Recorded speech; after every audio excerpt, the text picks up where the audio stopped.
श्रीराम समर्थ.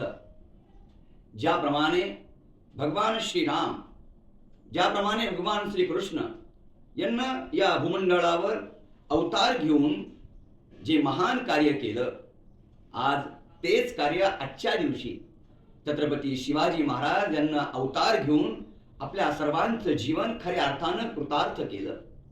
बघा, जीवनामध्ये कसं जगावं, जीवनामध्ये जगत असताना कसं स्थित राहावं. समस्या येणार नाहीत असं नाही, पण या समस्येवरही कशा प्रकारला त्या समस्येला तोंड द्यावं, निश्चय कसा असावा, याचं मूर्तिमंत उदाहरण जर आपल्याला कोणामध्ये पाहावं असं वाटत असेल तर ते म्हणजे आमचे छत्रपती शिवाजी महाराज. निश्चयाचा महामेरू, बहुत जनासी आधारू, अखंड स्थितीचा निर्धारू, श्रीमंत योगी. हे ज्यांच्याबद्दल तंतोतंत सत्य जाणवतं असे आमचे महाराज आहेत. ज्यांचा निश्चय हा अतूट निश्चय आहे.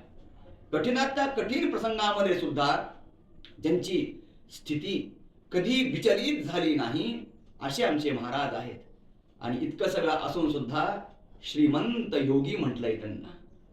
श्रीमंती केवळ संपत्तीची नसते बरं, श्रीमंती असते केवळ मनाची. आणि ही मनाची श्रीमंती कशामध्ये असते? बहुत जनासी आधार, सर्वांना एकत्रित करून कार्य जो करतो तो जीवनामध्ये महान ठरतो. महाराजांनी सर्वांना एकत्रित घेऊन या रयतेची खऱ्या अर्थानं स्थापना केली. बघा, श्री रामचंद्र आणि भगवान श्रीकृष्ण यानंतर खऱ्या अर्थानं युगपुरुष म्हणून कोण आपल्या समोर असतील तर ते केवळ छत्रपती शिवाजी महाराज आहेत. आज आपल्या सर्वांचं भाग्य आहे की आज महाराजांचा अवतरण दिवस आहे. अवतरण दिवस मी यासाठी म्हटलं कारण सामान्य लोक ज्या कुळामध्ये जन्माला येतात, कार्य करतात, निघून जातात, पण महाराज जन्माला आले नाहीत तर महाराजांचा खऱ्या अर्थानं आपल्या संस्कृतीचा, खऱ्या अर्थानं आपल्या हिंदवी राज्याचा जागर, त्याला उजाळी देण्याचं काम करण्यासाठी महाराजांचा आज अवतार झाला. आणि म्हणून आपल्या जीवनामध्ये खऱ्या अर्थानं महाराजांच्या या अवतरणाचा आनंद आपण कशा पद्धतीनं साजरा करावा, तर मला असं वाटतं केवळ त्यांच्या लीला ऐकाव्यात आणि बस असं नाही. त्यांच्या लीला ऐकून आपण आपल्या कानांना तृप्त करावं, मनाला स्वच्छ करावं आणि कृतीमधनं एक आदर्श आपलं जीवन झालं पाहिजे असा निर्धार आपण करावा.